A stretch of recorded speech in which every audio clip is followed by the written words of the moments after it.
Hi, I'm Rick Albert, and welcome to The Key to the City of Angels, the podcast where we unlock the secrets of Los Angeles real estate. With over 300 real estate deals under my belt, I've seen it all, from house hacking strategies that build wealth to helping clients close multi-million-dollar deals in one of the most competitive markets in the world. Every week, I'll bring you expert insights, market trends, and inspiring success stories to help you navigate the LA real estate scene. Whether you're a first-time buyer, an investor, or just curious about what it takes to thrive in the City of Angels, this podcast is your guide to making smarter decisions and achieving your goals. So grab your keys. It's time to unlock your path to prosperity in Los Angeles real estate.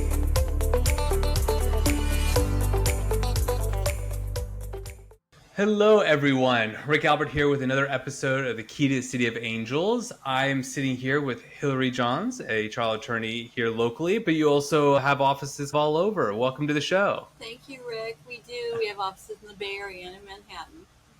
Yeah, so why don't we just jump into how you got into this space and what kind of some of your focuses are, and then we can ask the questions based off that. Sure. Do you want to start with trial work or specifically real estate? Let's start with the trial work. That'd be interesting. Okay. Well, how'd you get into that? As Rick, I was a huge fan of Perry Mason, who is, by the way, a fictional character modeled after a real-life attorney. And Yeah. I really liked what he did, and I liked how he came into the courtroom, and that he worked with a woman, Della Street, and he had this team, and he could do a lot of things that he was just so good at things. And I liked that he was very LA, that he was very old-time 50s and 60s LA that carried over into present day, and that people really appreciate that. So I grew up watching a lot. I have a couple lawyers in my family. My godfather's also a lawyer in New York, and I grew up around law too. So maybe it wasn't as intimidating to me as to some people. They don't do trial work. They didn't like that. They stayed away from that. But I had some good mentors, and I got into it. I just really liked it. And LA is one of those great cities where anybody can come and with no contacts, not knowing anybody, and you can make a real life for yourself. That you can't say that about most cities. Usually it's who you knew and all these things. And I've always really liked that about LA, that dynamics of it and things like that, and the character of it. So I got into it that way and became a California lawyer and started trying cases and found I was winning most of them, and I loved that part of it. And there were certain areas I wanted to focus on, like real estate, like business law. There were certain areas I was not as well suited for example, criminal law, which is Perry Mason's area. That would not be for me. I was not going to be a good patent lawyer, but there were certain areas that I found I was very adept at, and maybe because of my life experiences, pro sports and things like that, I could relate to high-profile people and things like that, and it did itself that way and grew from there. Nice. So let's dive into some of the real estate work that you do, because even in real estate law, there's subcategories, right? There's some real estate attorneys who won't touch landlord-tenant law and vice versa. So what is some of the stuff you work on? What have you been seeing right now? We handle residential and commercial transactions and commercial. Okay. It depends. So if you wanted to buy a strip mall, we could help you with that transaction. Or if there was a problem and you bought a strip mall and there were undisclosed defects, or there were problems with the leases that they didn't tell you. So we will do, for example, we will also do residential and commercial leasing. What is big right now are the changes in the law residentially. There are a lot of problems with people not telling you what you're buying, and then you get into it and you have these little CAR form, and who do you go to? A brokerage. We represent a lot of brokerage houses, HOA boards. We represent a lot of people who have had problems with boards or with zoning, for example. We're also seeing a lot is, as the economy has shrunk in a way. It's expanded in one area, shrunk in another. People are fighting over a lot of boundaries. Some of the new areas, I think that people don't realize, bad neighbors brings your house value down. Be careful about that. If you have a bad neighbor, it will make your life hell, likely, or very unpleasant. Think about it. Talk to Rick. Rick will tell you about how that affects property value, but you need to make sure that you know these things ahead of time. People are also finding subdivisions. They happen to have a lot of these. We represent a lot of developers who buy a property and they want to subdivide it, and there's some litigation over it, for example. And a lot of times we have title disputes. We've done a lot of title insurance disputes, or title about how this worked, or who's to cover, or who forgot to disclose this. So I would say for everybody, disclosure is key. always have your own contractor. You have a list. If you're working with Rick, he is going to be probably able to give you some good referrals. I know that I work with some brokers who do a great job of this, and I'm sure Rick does. Make sure you have your own contractor who is thorough, trustworthy, and comprehensive before you buy any piece of real property. That is what I'm going to tell you. Do not rely on the disclosures. I don't care if you're buying a parcel that looks fine. I don't care if you're buying a house. I don't care if you're buying a building, because I've had this happen when people buy a building and they just have purchased a mess. It is almost like inheriting a money pit where you're going, it's not even worth getting. You think you're getting it. You think you're getting a gold mine, and you're getting a dump that's going to cost you, and not to mention the wear and tear it will have on you. Make sure that when you are doing this, you look into insurance right away and find out what kind of coverage you're going to get. There's been a lot of changes in insurances, particularly within LA County because of the fires, and within the state of California because of all these problems they've been having. You need to make sure you have insurance. In some states, for example, I'm licensed in Montana. We do transactions there as well. A lot of you people don't know this. In Montana, for example, if you don't have the endorsements when you get the policy, it's almost like it doesn't exist. That has not happened yet in California, but I would be taking those cautionary steps now. So, contractor, good agent, broker like Rick, you need to have insurance. These are the three of the main things you need to think about, because this blind trust in the market. And look, when I was a kid, you could bank on things. You really could. You could have a good job. You could be there your whole life. You could have your 401k, or all the pension. 401k was the thing. IRAs were new, and you could have this job for your whole life. And you could, if you worked hard, even school teachers could have a nice home and a nice life and on a modest salary. That is not the world we live in anymore. We live in a very litigious society where, frankly, we have too many people crammed into small space, into a big space. Even in LA, people are climbing all over each other. And we're very fortunate that we have a legal system that can address these. A lot of countries don't. We're better off than a lot of countries for sure, but you've got to make sure that you're aware of these things, because it's not like before. You could buy your home in the 70s and you were going to make a lot of hundreds. Just wing it. Yeah, and then you could just go, and you could just go to work every day and go home and have dinner and think about it. It's not the world we live in. Yeah. And a lot of it, especially on the disclosure side, when I talk to buyers, even sellers, I'm like, they're only disclosing what they know, supposedly. And so, like, when stuff comes up and they're like, shouldn't the seller have known? I'm like, you have to prove it. Yeah, you have to prove it, but there's also changes in the law here. If there's latent things, or maybe they should have known if they just neglected the property. For example, you could have someone who really didn't do much on their property for years. You see this all the time. Take your home as is. This is what I know. And then it turns out there's a foundation problem, or the roof is caving in, or the side of the house is going to go under at some point. Maybe not right now, but it's going to. And it's going to get, and it's going to cost hundreds of thousands of dollars to fix. I have clients who it's costing over $1 million in repairs. Wow. For sliding landslides. That's a big one, because what happens once the earth goes, things like that, if it's on a hill. So you're buying that house on the hill, and then you realize it's costing you 7 figures. 7 figures, which I don't care who you are, that's a lot of money. Oh, yeah. It is. Even if you have billions, 7 figures is a lot of money. Oh, that's okay. That's, no one's that, again. But so it's what they know or what they should have known. So the law has changed in this area noticeably, that you need to know. A seller can be liable for undisclosed defects. As is does not work here. Okay. Yeah, my understanding of the true as is definition, because it's a misconception. People are like, oh, this is as is, don't ask for anything. That's not the legal definition. The legal definition is after we close, there's no warranty. You're buying it as is. Yeah. And it was based off some case of a hot dog shop or something, like back in the 80s. Exactly. But the problem is now, as is has been modified with the new law and the new case law.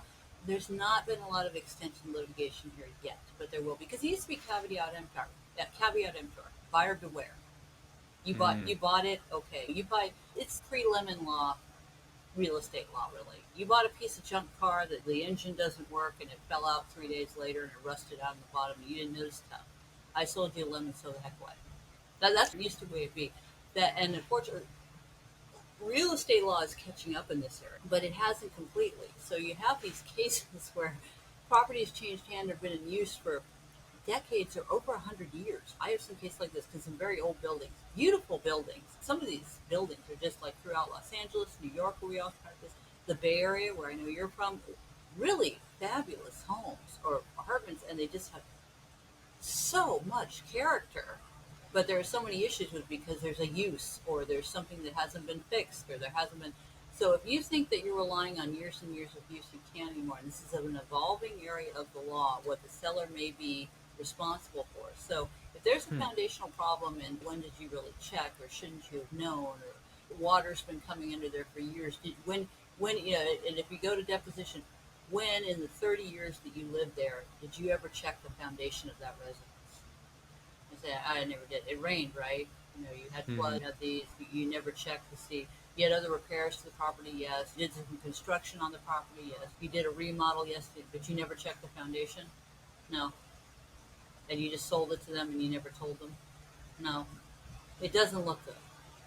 And So then where do you draw the line, though, between the seller should have known versus if a buyer did inspections, then why didn't the buyer inspect it? Why didn't the buyer check it out if they had a due diligence fee? it's a case-by-case basis, but it's always hard to know. Sure. Look, if you have faulty wiring in the walls, when you're doing an inspection, your inspector is probably not going to pull out all the walls. Got it. To take a look. Right, because they can't see behind walls, Yeah, so they can't check all the plumbing, they can't check all the electrical. Exactly. Copper piping, which is hot, by the way. If you have copper piping, do not let a contractor or anybody else in your house unsupervised, no matter who they are, because they will strip it and sell it. Not all of them, but they will do that. People do not know this because it has real sale value. But you can't know unless there's mold or some other problem, you're not going to know if there's a slow drip or a hole in the pipe that's leaking down, because it's not always the pipe burst and everything exploded everywhere and it's a mess and it's coming through the wall and oh my god, it's that over time type of thing. So maybe it's been leaking into something, or maybe you had a rodent problem. Maybe they chewed some boards in the side of the thing, or one of them cracked, or nails rusted out, or something like that. So it's sloping or it's going like this. You can't always know. Some of them are defects you most certainly could not have known. But if you have it, my guess is what's going to happen is they're going to start categorizing homes by age and construction and how they were constructed. And as a lot of people know, these homes that last 100 years, and these buildings are really well built. They are strong, and that's why. Then they had the tract homes in the 70s and 80s and the 90s that were made of really thin walls and just to save money and things like that. So I do think the age of the home, how it was constructed, and what materials are going to become relevant later. I haven't seen that kind of litigation yet, but I think real estate is such a hot topic that's going to happen. But you can't know everything, but there are some things that are common sense, I think, Rick. Yeah. I mean, for a great example is like homes that were built in the 90s. Like, a lot of buyers come through and, oh, this was built in the 90s. That's not that old. Not realizing all the systems are actually probably shot. Yeah, and they don't think about that. They go, oh, how's the electric? You and I would think about, because we're in this business. Right. I see lawsuits, you're selling these things, but you think about it, you're like, oh my God, this is beautiful. I'm in love. I love it. Then you think about how old is the electrical panel and how much is that going to cost to repair? When's the last time the plumbing was redone? And you're not going to be able to upgrade it when on one of these TV shows where it looks fabulous and it's Oh my gosh, my yeah. God. And there's those flip shows that you see where everybody thinks it's going to be so easy. Those are usually very expensive ventures. Some are flips, and I will tell you that people who are doing flips are at risk because they're not really invested in the property. They're not living there. It's not a home. This is an investment. They're going to take it. They're going to flip it. They're going to do whatever. So they're going to. And I get these, and they say you use this as a flip. It's not. It's legal to do. It's not. Sure. If you really want to invest in a flip, but once they find out it's a flip, you're in a different category right away. You really are. Yeah. And then they passed the new laws, right? Because in the past, I knew a flipper. He would actually use handyman to do the work. He'd pull permits, but it was all handyman work, which was evident. But now you have to, if you did any major remodeling within the last 18 months, you have to list out all the people working on it. I think that's going to change how people perceive. They're going to be like, wait, a handyman did all this? Yeah, no, exactly. It's not going to look right. No, it is. And I would say for anybody who's doing a remodel, by the way, they have employment laws. If your contractor does not pay his subs, if you own the property, so say you have say you want to put in an ADU, and you're going to put one in, it's legal, and you've got to make sure you get the permits. Electrical and plumbing, those are usually subcontracted out by the contractor. you better make sure that the subcontractors are being paid, because you can be sued under employment laws. A lot of Yeah. people don't know that, okay, because they are your employees too. And if you have a handyman, is what Rick is also getting at, you could be held liable as owner builder. So you have these people here unqualified, and then you may have a problem with the CSLB and what you paid them, and it is extremely difficult to. Unfortunately, there are a lot of unethical contractors out there. There are a lot of excellent contractors out there, Sure. really good, and there some of them not cheap. They are good, and again, just because a contractor doesn't do anything you want it done a certain way does not mean they're not good. But you have a lot of people who will take your money and take off and start the project and get back to it when they feel like it. I can't tell you how many times I get a call from a person saying, I gave them my money, they've taken off, I don't know. There are rules in the Business and Professions Code 7159, 71595 about what you have to pay up front, so I would advise you to take a look at that. But what you're saying is exactly right, Rick, that those are real issues here that buyers, commercial and residential, people don't always think about that. And we've had these. If you get tenants into your building, because most of these people aren't looking to, unless they want to use the space themselves, they're looking to lease. And so if they're going to lease these out, and there are problems there, you could get sued, and it's not going to be fun. And your insurance carrier is not going to want to cover you for latent defects. They're not going to. I can't hear you. You're muted. Thank you. Yeah, insurance are finding ways to back out. I remember one of my rentals out of state, they did like an inspection and they just came up with a huge punch list of work that needed to be done. And I sent it over to my property manager, and none of this is health and safety. None of this is like major. It almost seems like they just don't want to insure anymore.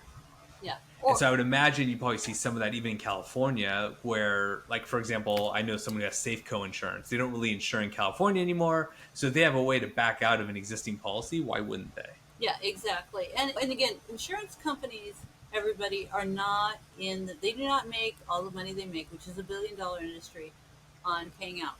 Okay, they don't. All right, they're leveraging risk, and they're doing these charts, and they're saying, okay, based on this, think about how much you pay for your health insurance, or your renters, or your homeowners, or your property insurance. They are all and the millions of people pay this. They're basing on that. We're going to make money from this, and they do. Think of all the people they keep employed and all their shareholders and the stock exchange. So they're not there to pay you. You need to remember that. It's like an analogy I think works is called gambling. The house always wins.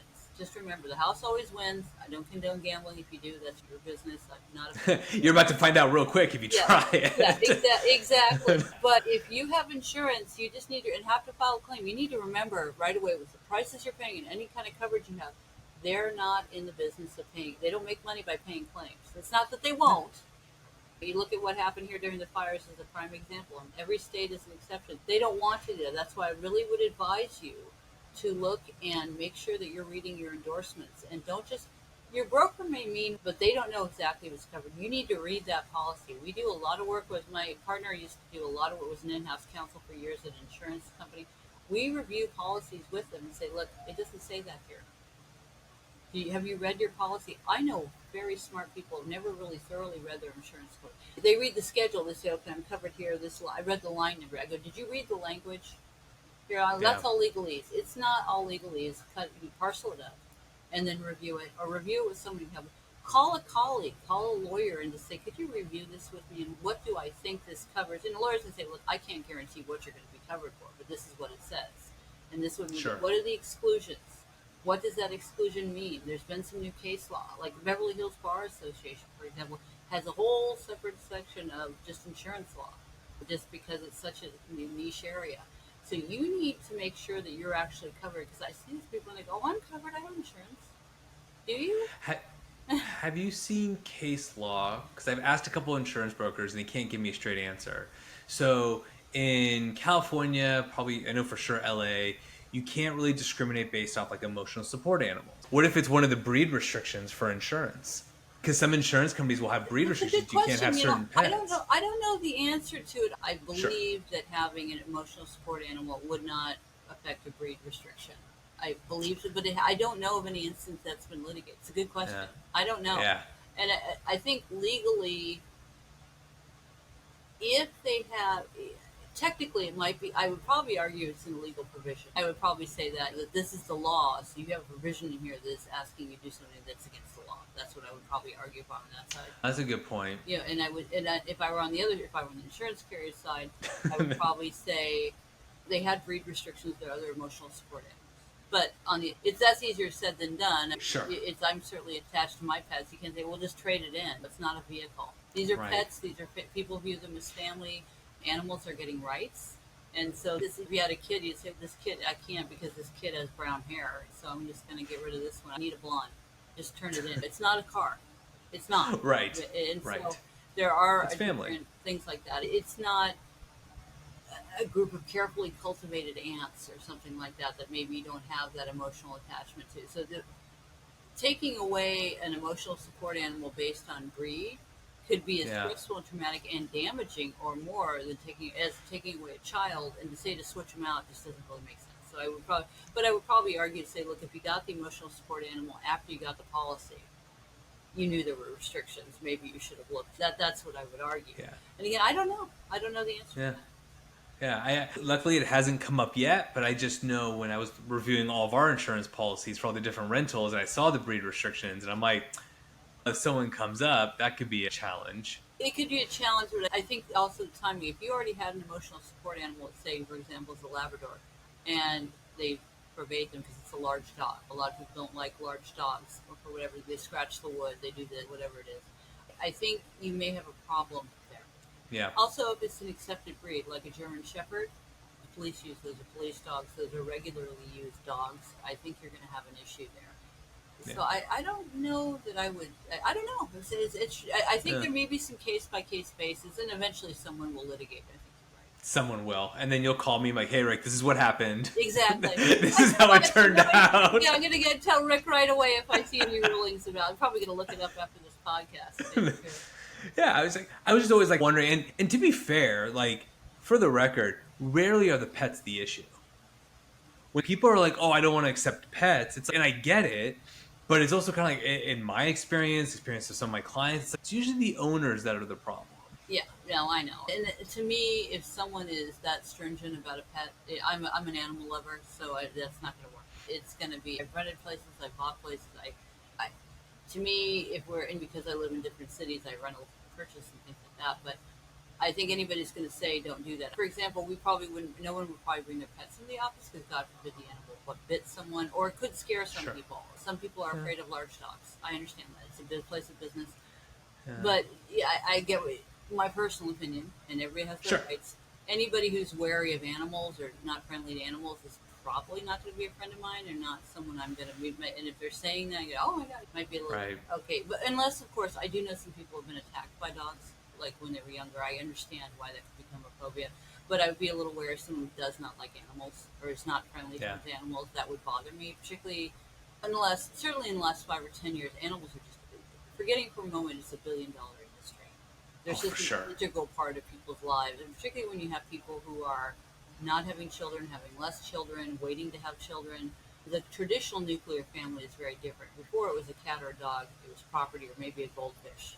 If you're really exotic, as they call it, you'd be a parrot. But the world has changed in that regard. They know a lot more about animals and are more sensitive to that than it's. My feeling is I'd rather live in a cardboard box than go without my pets. So I'm not doing that. I'm not going to do either. But that's my.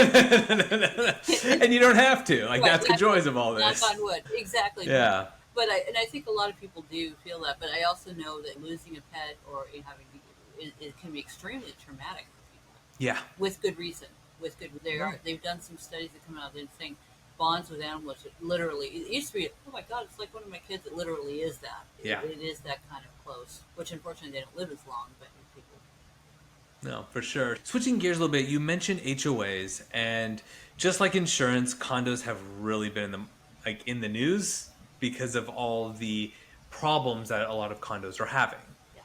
There's a lot of them. There's a lot of them. Yeah. What if you had to say, okay, here are the top 2 or 3 issues that you're seeing with some of these HOAs, condos, what would they be?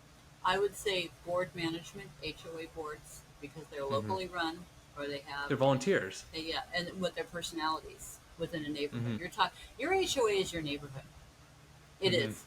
And if you don't get on with all of them, it can be very difficult for you to get a repair, to get this. And I see a lot of those. And I see very unclear bylaws and how things are done. So it becomes personality driven instead of these things. I see construction defect issues, a lot of those. I'm seeing, and I'm also seeing just what you would expect because condos, there are different kinds of condos. There's townhomes, which is quasi condo, and there's how they were built and how they were constructed, and a lot of these were just thrown up really cheaply and weren't really intended to be, and then they're converts and then things like that. And I think people had different views. The condo 30 years ago was looked down with contempt. It was like, oh, that's all you could get as a condo. It's cheap. We must make. Now it's, oh, condo, that's a good idea. It's a lot. It's viewed a lot differently because you didn't have the traditional home or you didn't have that. That must mean something.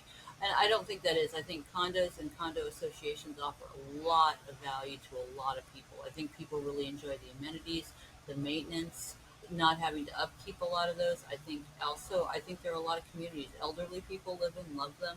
I think a lot of people raise their kids there and feel very comfortable with how things are. There's a few of them, and I know quite a few people have been very happy. And in a condo within an HOA, it doesn't necessarily have their homes within HOAs too. Houses, Sure. they can have those too. So you really are looking at a regulated neighborhood with people who are may or may not may be completely unqualified to do that. And these are personality driven. Maybe Betty Sue doesn't like that Jerry Lee did this, and I've heard Max of those. is upset because Blondie over there did whatever. And these can be anywhere from petty fights to wanting power to whatever it is. So you need to make sure that you're looking, when you get into these things, that you need to look when you're buying a home anywhere, that make sure there's not a history of litigation there. And if you can, maybe look at the minutes or ask the owner. Say, have there been any problems with the HOA that you're aware of? Because the owner Right. may not be aware of. The other thing I see is neighbors not being very neighborly. If they're stacked on top of each other, someone who let a leak go on for too long and now the ceiling's caving in and no one's really being accountable. Or I see someone who lets their dogs running wild in a certain area they shouldn't. Or there's a noise problem. Or there's unfortunate illegal activity, domestic violence, substance abuse, drinking, drugs, also behavior like that. And also, I see a lot of defamation claims and kind of behavior like this, where not people aren't parking, those things. I see a lot of people not being neighborly, and Hmm. this is a very fast-growing area, unfortunately. And a lot of people have that person in the neighborhood. I don't know why it is. It seems to be more widely reported in HOAs. I don't know if it's because they're closed in together or if people are just noticing more. I'm sure that's the other thing. Usually people can just avoid them. In an HOA, it's a little different not to because they have the same road out. They have the same. There's often that neighbor, but I am seeing a lot of people not being neighborly or not Yeah. that kind of thing. It is difficult to be a landlord or a tenant or have a neighbor. It's difficult to share property. People have such different views on what is good and what isn't, and things like that. But those are the areas that I'm seeing this. Yeah, I remember my first place was a condo. And then eventually there was litigation for like construction defects. It was the roofs and it just kept dragging out and dragging out. And then I would sell some of the units in that building and financing was difficult. So we had to go through that dance and Yeah. it was always something. And then even recently I had clients buy a townhouse and it was like one of 4 units. And I was like, in this particular case, that actually might be a good thing rather than dealing with 100 people. Maybe it's like you four can just have candid conversations about what needs to get done. Assuming they get along. Yeah. Assuming they get along. Correct. That's really what this comes down to. Yeah, and not always that it's get along. One person may be a bully, they may be mentally ill. Some people want to be the boss, and if you have someone like that as a problematic personality who is not Yeah. willing to do anything, it's not going to be fun because they're going to wield a lot of power and make it. The problem with these HOAs is you're not really living independently anymore. You're under the scrutiny. I mean, like no one really lives independently anymore. Regardless of where you live, there are rules, laws, neighbors, safety, all these kinds of things in the neighborhood and everything. But if you're in an HOA, I agree with you. The numbers thing would be better depending on who your neighbors are. But I think in an HOA, that's what's different than living just in a neighborhood. Is you need to get along with these people because they're going to go to the board. They're going to do this. It's like living in your own little club there, where you have to get along with these people or whatever it is. And Yeah, they believe me. They probably already scoped you out. A lot of these people, there's a neighborhood watchdog or whoever it is, and it's looking around. You're much more likely to find one in an HOA than you are Yeah, oh, in a yeah. regular neighborhood. I remember when my condo was under construction, I walk up to check in on the progress, and some random person's in there. And I'm like, "Can I help you?" She's just one of the neighbors. Wanted to check in. I'm like, "No, this is a construction site. Yeah, yeah, if exactly. you if you need anything, you can let me know." Yeah, they're looking around. Yeah, and there are those types, and it doesn't mean a bad thing. I would be curious. I could, I go, I don't know what's going on. I'd ask, and then that'd be the end of it. But other people don't mind their business. They don't want. Right. They live to be involved in other things, and they maybe nothing else to do or things like that. And some of those people are toxic and spiteful and nasty and aggressive. Those people are just nosy and say, okay, look, all right, just close the shades in the front room because such and such walks by with her dog and they're looking at. There's always someone like that. Yeah. And that's not a problem. It is actually funny, but it's because it's such a cliche, right? Yeah. But after a while, but if they're toxic and litigious, or they're mentally ill, or they're overly aggressive, they're bullies, mean girls, nasty people like fights, things like that too. It can be a real invasion of your privacy. It Yeah. really can, and very stressful because you're like, great, I spent all this money. Because look, houses aren't cheap anywhere in the U.S. anymore, and they're certainly not Right. cheap in L.A. And if you're Right. going, you spend all this money, you're going here, and I've got this person I have to deal with all the time. That's extremely stressful. I didn't invite you into my life, but now you're here. Yeah, now I don't know you. I didn't agree to have any kind of relationship with you. I didn't even know you existed till I bought the place. And now I'm okay. This is 3 times a week. I'm dealing with this. And I had a barbecue and had some friends over, and they called the police because they said the noise was too loud. And then I got a note under my door because there was the barbecue smoke was in compliance, but they don't think it is. And your lawn's not trimmed well enough, or your dog barked too loud, or I know your dog pooped on my lawn. No, they did. The problem with the HOAs is that close proximity where there's no. You expected a little more in apartments. You expected a little more with condos or converse. You can see there's a rule, but when you're in an HOA, I don't think people always take that into consideration. It really becomes about these other people here, and much more than just a neighborhood kind of thing.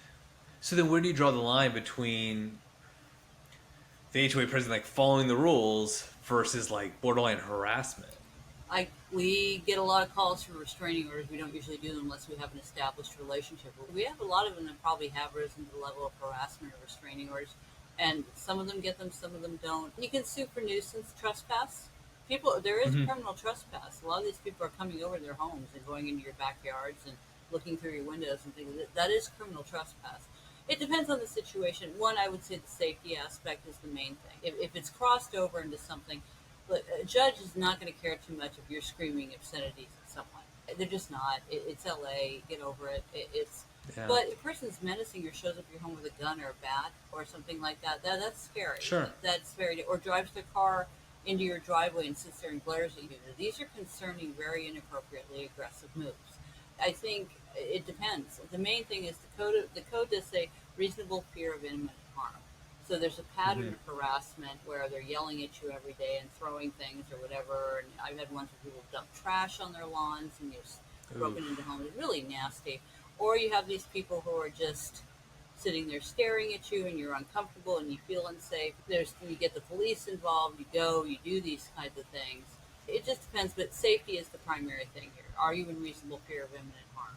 Or is it wearing on you because there's noise too? Someone blasting their music all day, or someone you come back and all your bushes are destroyed and it's them, but you don't have cameras up. This kind of thing. So I think safety is the primary thing, and property damage. Yeah. Are your pets all right? Those kinds of things. It's because that can be. I've had clients. They didn't want to leave the house to go to work. They wanted to work from home because they were concerned about their animals or their kids or whatever else was going on. Those kinds of things. And so and that all makes sense. So then, in terms of switching over to kind of like the commercial world, because there can be its own dispute. Like maybe it's an extreme. Could there be disputes between buildings other than probably boundary disputes? I think there can. Do you mean between the owners or the tenants? Tenants, same Either things one. apply. Tenants, same things apply. If tenants don't like each other, they're in competition.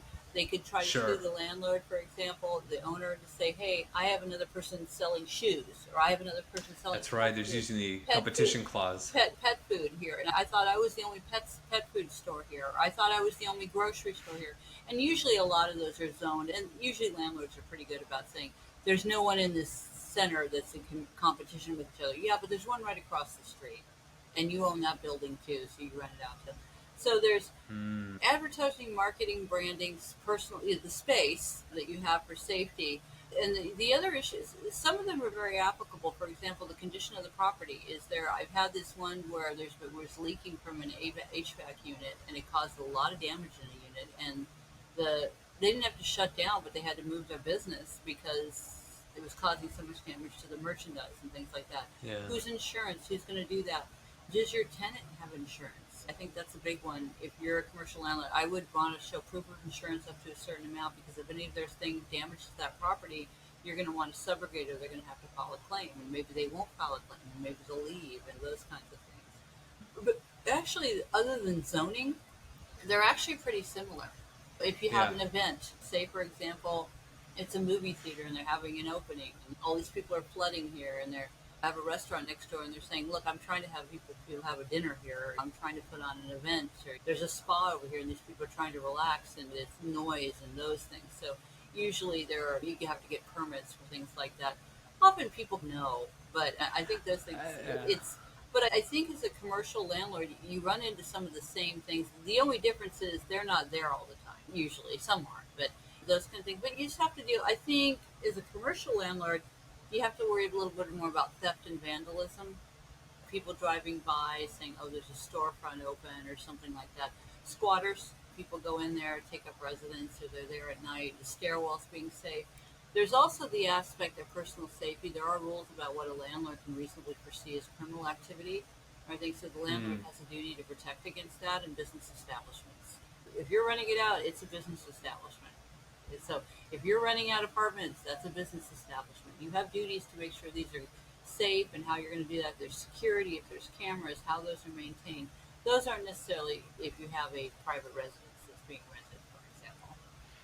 Yeah, I think a lot of people forget that on the investment space. So I manage a Facebook group. We're at about 1,500 members now, mostly Southern California based landlords. And one of the things we have to remind, it's like some of these people, some of them inherited the properties, whatever. It's like, these are businesses. Yeah. Or like when I'm reading all my stuff from my property manager from one of my properties out of state, and all these fees that they've started tacking on. I'm like, you're a business to business. The more money I make, the more properties I can buy, the more you manage. It works both ways. But I think people start to forget you have to change your mindset, and we have to change our systems and do this and taxes. And it can get complicated if you don't do it right, but you got to suck it up and do it. Yeah, no, you do, and you need to follow these rules, because when you don't, that's when the lawsuits start.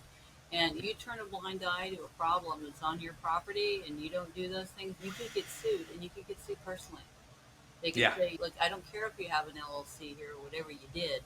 That doesn't insulate you from liability here. You own the property. Thank you. So there's I tell people that all the time. Like, if I set up an LLC and protect them, they can still name you as additionally or they could pierce the sued. corporate veil. And again, I get this a lot. We get this a lot too. I'm going to just put in an LLC. It'll be fine. Just because you put something in an LLC does not mean you are insulated from liability. I don't know where that idea sprung up. That people could, as long as I've been practicing law, there has been that misconception about you can do, "Oh, it's a company, so you can only sue the company, you can't sue me." No. Is your company capitalized? "Oh, I have the property." "So do you have any other assets?" "No." "Okay." Are you a single owner LLC?" "Yes." And it's pretty much you, right? Or are you in it with your partner or your spouse? Courts are not going to buy that. Particularly, I've seen businesses that are run just to run other LLCs, and they lose money every year, and then they expect to be protected. And I'm like, yeah, that's not going to happen. I mean, a judge can make a bad ruling for sure, but that's not the law. That was always one of my challenges. I've talked to different attorneys and different ways to set it up, and they're like, do this LLC, series LLC, like all these things, to the point where the cost of doing all this, you couldn't buy property even if you wanted to. No, exactly. There's no money to be made. It becomes more expensive to set all that up and have this myriad of things there to do that. And it can be, If these are really, I've seen some where they just set it up where they're cash cows and they just figure they'll Hmm. milk it for all they can and then they'll get out and hope they don't get sued. But it's to do it right is expensive. I'm not going to tell you it isn't. And to have people run these companies and make them profitable and to capitalize them, that's not cheap. And I don't think people really realize. But anybody who's watching today, if you've learned nothing else from today, you cannot set up an LLC and put in a commercial residential building and expect they're going to be insulated from some personal liability. Absolutely. And if you don't have Yeah. insurance, you should now. Yeah, a lot of my clients, we do umbrella policies as well. It's like, It, and even then sometimes there it could works. be Sometimes it loopholes. works. Sometimes it does, but it doesn't always mean. And you need to read the policy. And you get to, just in this market, just need to get an email saying, "Sorry, we're not covering you for this. This is not what we Well, agreed to." what's been the most common kind of clause for them to back out? I think negligence, gross negligence, or fraud. There's those where it's set up for an illegal purpose, or it's set up for a purpose that's not really in keeping with it. There are often clauses in there that will say if it's based on their negligence or your gross negligence or your actions or the actions of one of your employees, we're not responsible. So Mm, unless you have employees who you can get employee insurance too, but that you got to be careful about that and make sure it's covered in the real estate investment game. So I would say if you have someone there who's done something inappropriate or was negligent, you may have a real problem. A sharp or aggressive attorney is going to say that's gross negligence. Oh, I just had them handle it. I don't care. You're on top of it. Your property manager screws up, you could be liable. It's not yeah. how it works. Like you both get sued, and a Hmm. lot of these people are very poorly trained. Yeah, I'm seeing that. It was interesting because, like, when it came to leasing properties, oftentimes it fell on the landlord, even if an agent conducted the transaction. Now, like with price gouging laws, all that, it's very clear. It's the owner and the agent. Yeah. Like they are very clear now. It's not, oh, it's just really the landlord's problem. It's like, no, it's everybody's problem. Yeah, anybody who is there doing anything and they don't have it documented, and you ever a property manager, they're your agent or your employee, or they're separately liable for it. So it's, and a lot of it, when I was a kid, it's like you used to see like this was a real property management was a job that kids got out of college. That was a Hmm. very common. We'll give you a cheaper rent. You can stay here. People have no qualifications whatsoever and probably didn't know what they were doing. Not that they weren't nice people managing Sure. the person they knew or the handyman or whatever it is. That doesn't work anymore. So if you have a property manager there and they're screwing up or being negligent, you're going to be liable. Likely. I can't guarantee how it someone Yeah. Really, anyone listening to this is all general advice. right, right. Anyways. And again, we can never guarantee what a judge or jury will find. So just to Yeah, make clear, it's not. Don't take it. Take the advice, but don't take it to heart. exactly. But you're right. I think like people are always trying to find ways to not. Yeah, I know on the development side, years ago, I had a developer tell me what was very common was developers were building these individual homes in LA in separate LLCs, and then once the home sold, they dissolved the LLC. So if someone needed to sue, there's no one to sue. Now, my understanding is the law's changed dramatically to be like, no, you're once you dissolve an LLC, someone has to sign it off saying I'm still held responsible. Yeah, exactly. And then see, that's the problem here. These people thought that they go, "Oh, I'll just buy and sell the property, and I'll dissolve the LC, and there'll be no problem." Yeah, and the problem is too, you have a pattern of doing this now, a documented pattern of doing this. So they're Hmm. saying, okay, so you just. It's like the fraudulent transfer. Okay, I just moved this over here. I just moved this over here. I just moved this over here. It doesn't work that way. Yeah, It doesn't at yeah. all. So it's important that they know that. And again, I don't know where they got these ideas from. I really don't. Maybe they were doing it successfully. I don't know. I'm assuming it works somewhere. Otherwise, they Yeah. wouldn't be doing it. But it's not a good idea. And you're Or really putting they don't know yourself. until you get caught. And look, most people never get sued. That's the Sure. reality of it. So people may have been doing things. I've seen so many things that people have done illegally or wrong or incorrectly. I'm like, oh my god! But they never. And here's the reality: at least most of them don't. That's why Hmm. criminal acts. Most criminals never get caught. They Hmm. don't. I know people like to think they do, but they don't. And I'm not condoning criminal behavior. I want to be clear. In case anyone was thinking about it. Yeah, no. Was it I'm keep not it saying thrifty under 950?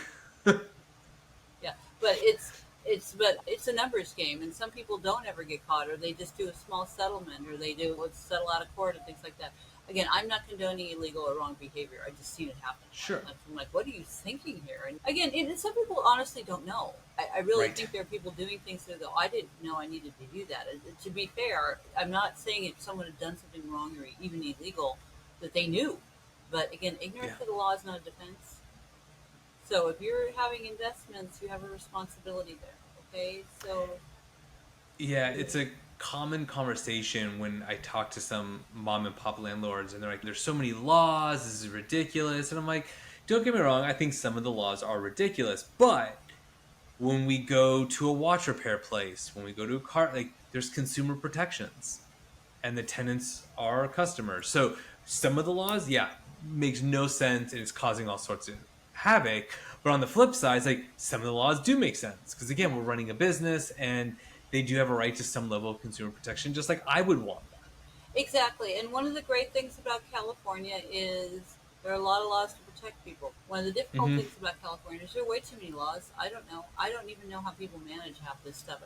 There are so many laws to keep up with everybody. I know lawyers are like, oh no, that's not the law anymore. But I understand it's a constant thing. And if you're a small business owner, you have to do your work. You're this. You're like, oh my god. I just with real estate or employment laws, another business law too. Keeping up with all these is a major task and a constant major task. And I understand. Again, I think California is overcorrected with all of its laws, but I like one thing I Mm-hmm. like about California is that things are always changing. So you feel like it's not we're not beholden to these blue laws that some other states see, where there's some law from the 1800s that's still affecting people today. It hasn't gone off the books and things like that. It is a progressive state. It is a great state to buy real estate in. You can do very well, and that's nice. And obviously, we have a lot of benefits here with the weather and the landscape and all that kind of thing. But I do think that the way laws have changed and gone back and forth, and all the bills and this repealing, like the employment laws, they had this, and then they were limiting employee rights because it was getting abused so often. Those are problematic. How do you keep up?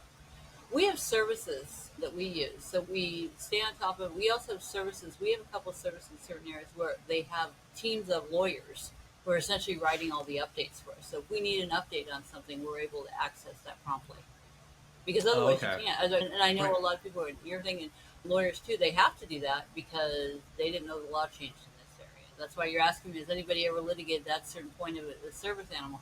I'm like, I don't know.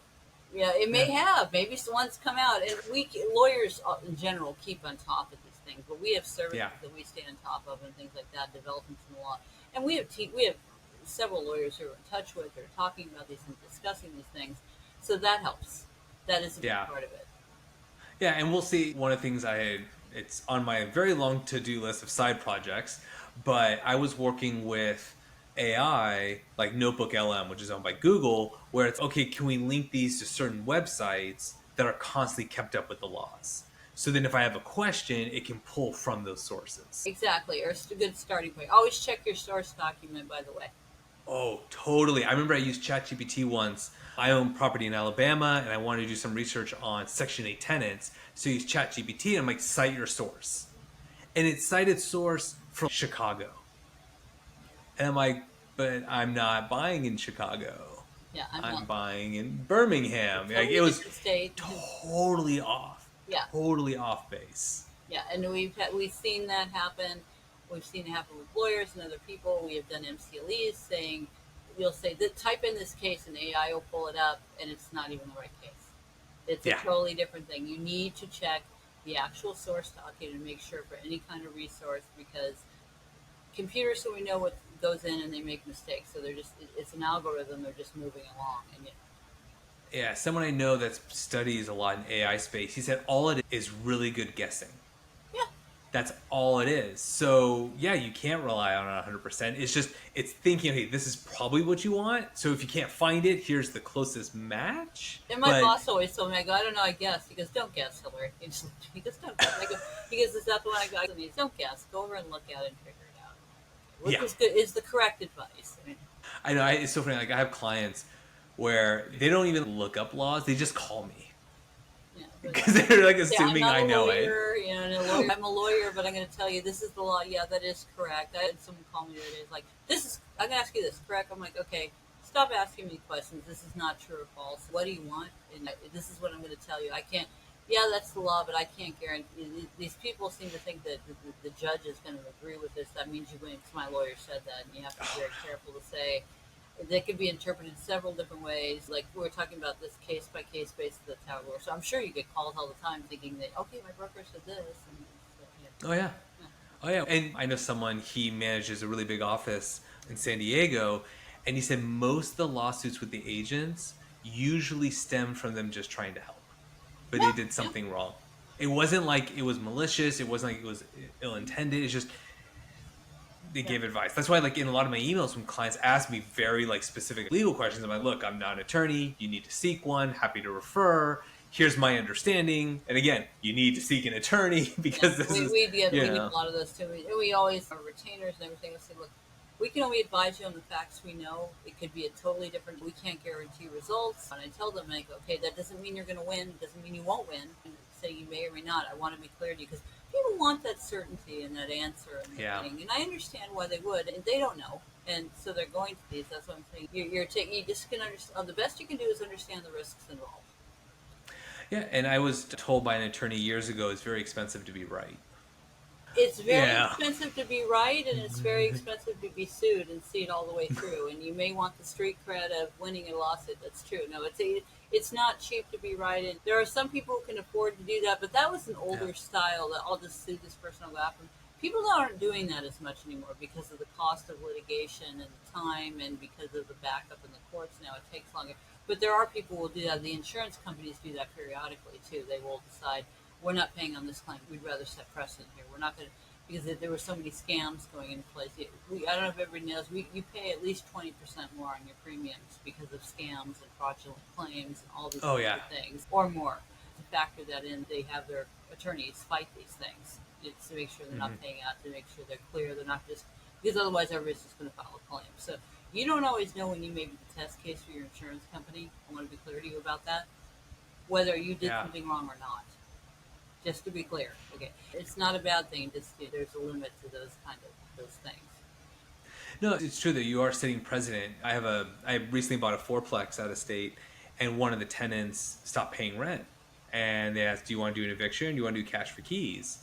And I said, "Have they tried to reach out? Have they tried to work with you?" No, they totally excommunicated. I'm like, then I want to do an eviction. And I know it sounds bad, but at the flip side, I don't want them going to the other units in the building and say, "Hey, by the way, this new owner will, Yeah, this stop is a paying rent and they'll rollover, pay you out." or seeing it, or bragging, and that's a lot of these people will do that. That's right.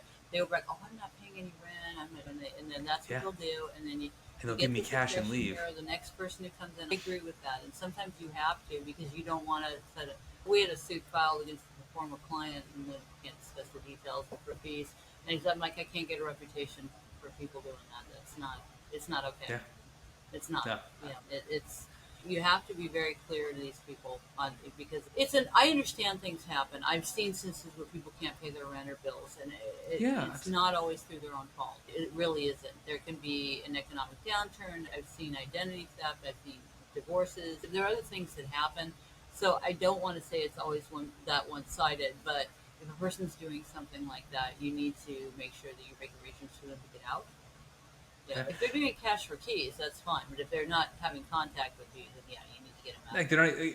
Yeah, because I've told property managers, in case any of my tenants listening, I guess they might hear this, but it's look, if you're down on your luck and you can't pay rent, it's not beneficial for me for you to stay. So it's look, if you can just square off the bill, we can end the lease early. Like it's beneficial for both of us. I don't want a tenant in here who's going to be struggling. Right. Then they're not going to pay. Then it's nobody wins. It No. costs me thousands of dollars in not Well, in getting months paid of in time. rent. In months of time.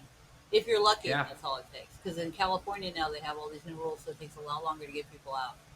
Oh yeah. And these people, Yeah. I think these people used to think you give a 3-day notice to quit and the person had to leave. That is not the way it works. That's not been the way it's worked since at least the 90s. So Yeah. it's I don't even remember when it was. So these people think you give a 3-day notice to quit or you have to leave now. That's not how it goes. No. Even if it's in your contract that is illegal, they may turn around and fight you. Yeah. No, for sure. All right, Hillary, this has been amazing. What kind of like last minute advice? And I know there's so many different topics, but if you had to do one broad one besides calling you if they have any problems, what is And something we're here. else? I And would we're here. I would say if you want to invest in real estate for any reason, do it for the right reasons.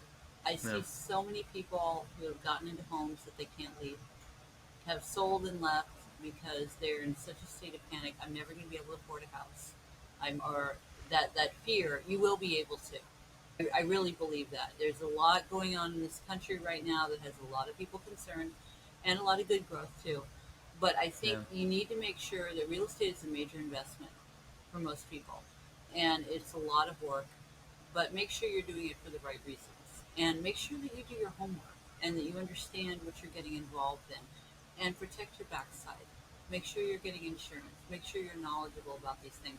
Fortunately, we live in a day and age. When I was a kid, there wasn't this information available. It was really only available to a few in certain markets and who you knew and rich people and people who had seemed to know everything. They really didn't. They just had access to the information. And that's really what the internet is. And that's really why a lot of these people, they control access to information. That's often what it's about.